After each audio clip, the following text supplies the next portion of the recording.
Welcome back to another episode of Rock Boys Football. Dill sitting here Sunday morning rewatching the Texas A&M Florida game.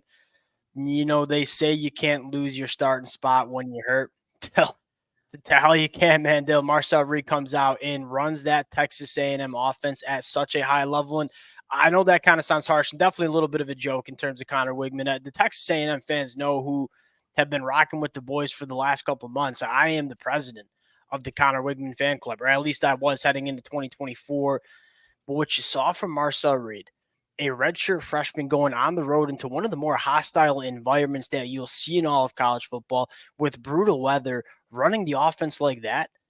If you're Mike Elko, I think you found your quarterback one, but I think more importantly, you found your identity on the offensive side of the football, running the football for 310 yards. That is the best that Texas A&M offensive line has looked probably in 3 years. And so if you're Texas A&M, I think you found what you want to do on offense, and I think you found the quarterback that gives you the best chance to run that kind of offense, and that is redshirt freshman Marcel Reed. Want to get into what we saw from Marcel Reed? But we also got to talk about what we saw from that Texas A&M offensive line. We said this was the biggest question mark for this program heading into 2024. Like, I don't know what Adam Cushion did in the last 8 months. It just feels like a different unit. Now, fired up to get into it before we do, and as always, to the Texas A&M fans, y'all continue to show a ton of love, a ton of support to the boys. We appreciate y'all. More importantly, would love to hear how you guys are feeling about this Texas A&M offense, specifically about Marcel Reed potentially being that quarterback one. If y'all do enjoy the content, consider subscribing to the channel. Dill, I'll give you the T-box here. Let's start with Marcel Reed. What do we think of the redshirt freshman's performance Saturday afternoon in Gainesville? I mean, he looked great, and he obviously managed that offense really well. That did look like more what we were expecting, frankly, from what Colin Klein was going to be able to bring.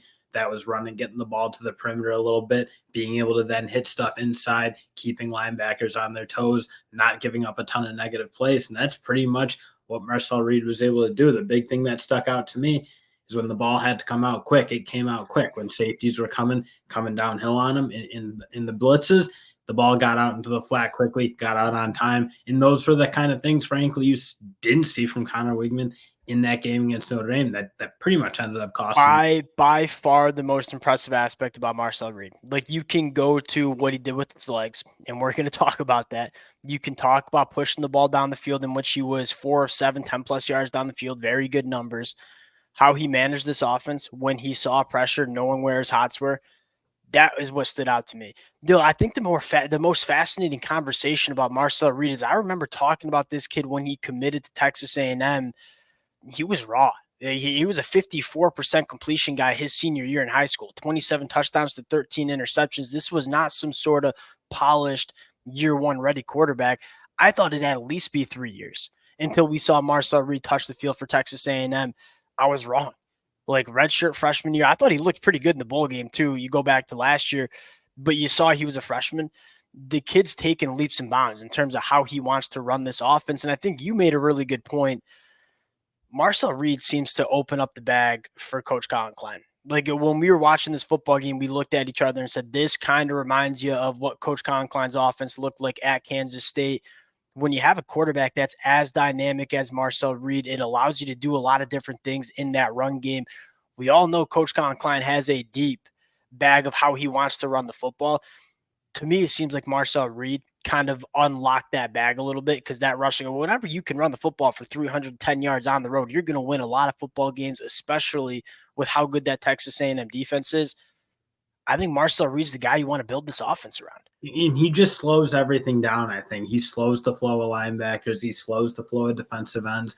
And that, to me, is kind of what allows Colin Klein to operate the way he wants to operate. That's kind of the goal of his whole operation, is to get guys moving slowly and then having to fly out quickly and then trying to hit stuff off of that up the seams, up the middle of the field.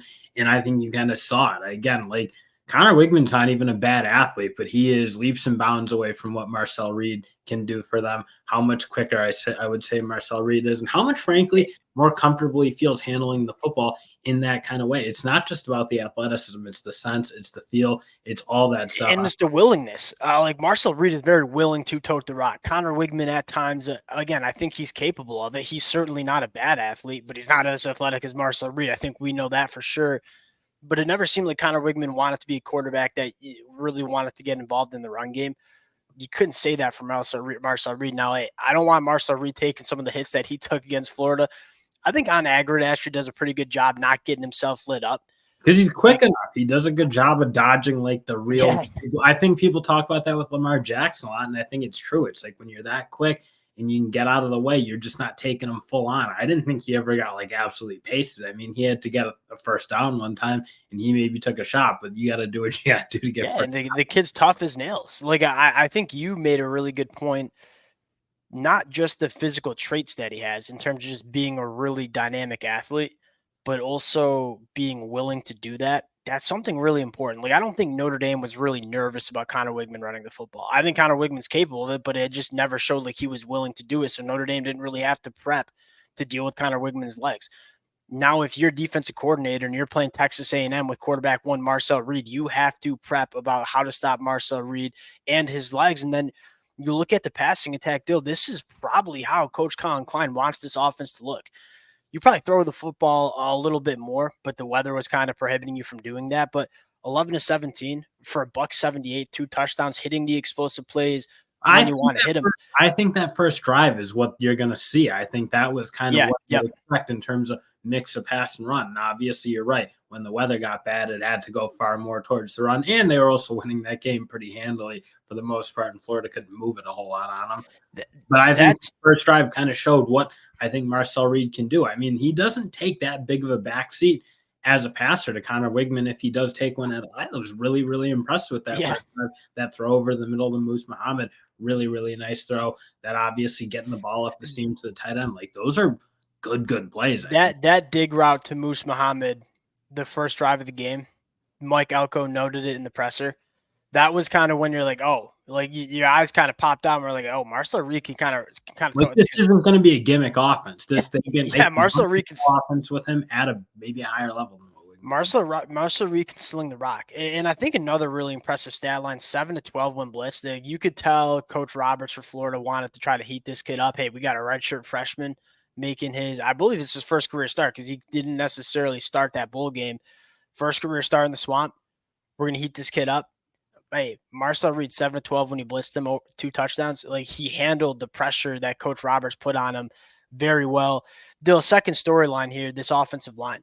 Right. Again, you go back to Coach Colin Klein. This is how he wants his offense to look. Like, we are going to be a run identity football team, and then we're going to push the ball down the field, hit explosive plays when the opportunity presents itself, but you got to be able to run the football. Dill, I don't know what Adam Cushing is doing.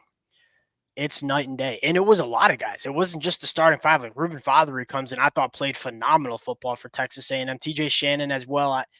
We were like kind of had the question of, does Texas A&M have 5 good enough offensive linemen? They might have 7 or 8 now. Because even against Notre Dame, I wouldn't say they got like blown off the ball. I didn't think Notre Dame took that game over. Obviously, what happened in that game was way too much negative plays from that quarterback spot. But obviously, against Florida, you really saw what this team can be in terms of being physical. And those are like the things. It's just like you didn't see that with Jimbo Fisher. You never saw them run the ball particularly well. You never saw them overpower SEC teams. And that was the most encouraging part to me. Obviously, you love seeing Marcel Reed play. But at the end of the day, I think every A&M fan knew that if this was going to get better, if Mike Elko's tenure was going to be different and they'd bring Texas A&M along and closer to that championship level football, it was always going to start with both sides of the line of scrimmage up front on the defense and offensive lines. And obviously, the defensive line came in with a ton of talent and are playing as such. But the offensive line, to me, that's like just the mentality, the accountability for pass rush pickups, blitz pickups, all that type of stuff. I think that's what I really like to see. It's not just the physicality, but that ability to be gap sound. I feel like Texas A&M unlocked how they want to win football games today. You know what I mean? Like, they obviously lose against Notre Dame. You beat McNeese, but you're not going to figure out much about your team in that football game. I look at Texas A&M and say, you want to run the football. You want to control the line of scrimmage, control the time possession, be explosive when the opportunities present themselves, and then you want to play really dominant defense. And that's now I get Florida put 20 points up on the board. I feel like a lot of that came when Texas A&M, I think to an extent, parked the bus a little bit and was just trying to get out of the bad weather and get back home with a win, which they did. Dill, that's how Texas A&M is going to win a lot of football games. And I think we just had the same conversation with Michigan. Like, how does Michigan want to win football games? Run the football, play good defense. How does Texas A&M want to do it? Run the football, play good defense. Who gives you the best opportunity to do that? Marcel Reed, especially if your offensive line is going to block up the way they did. And then Le'Veon Moss, Dill, the dude's a gamer, man. Like, I was really disappointed when Ruben Owens went down with the injury because I thought he was going to be that special running back. Le'Veon Moss, you talk about not always looking pretty, but just moving piles, finding hitting yards. Texas A&M stayed on schedule. Like, how many times were they in third and long situations, barring you probably got to clean up the penalties a little bit, but outside of that, like, really just staying on schedule, keeping Marcel Reed in comfortable spots. That is, to me, how Texas A&M wins football games in the 2024 year, and quite frankly, under the Mike Elko tenure. And so I think Marcel Reed's the guy, Dilla. We'll see. I'm going to be really interested to see how this kind of turns out. We got Bowling Green next, so that's a game where you'll probably get a sense. You're probably going to give Connor Wigman another week to get the AC. I think it's an AC joint. Man, if Marcel Reed can build on this, and again, I very rarely advocate for Quinn. I kind of made the joke earlier about like, oh, you shouldn't lose your starting spot from an injury.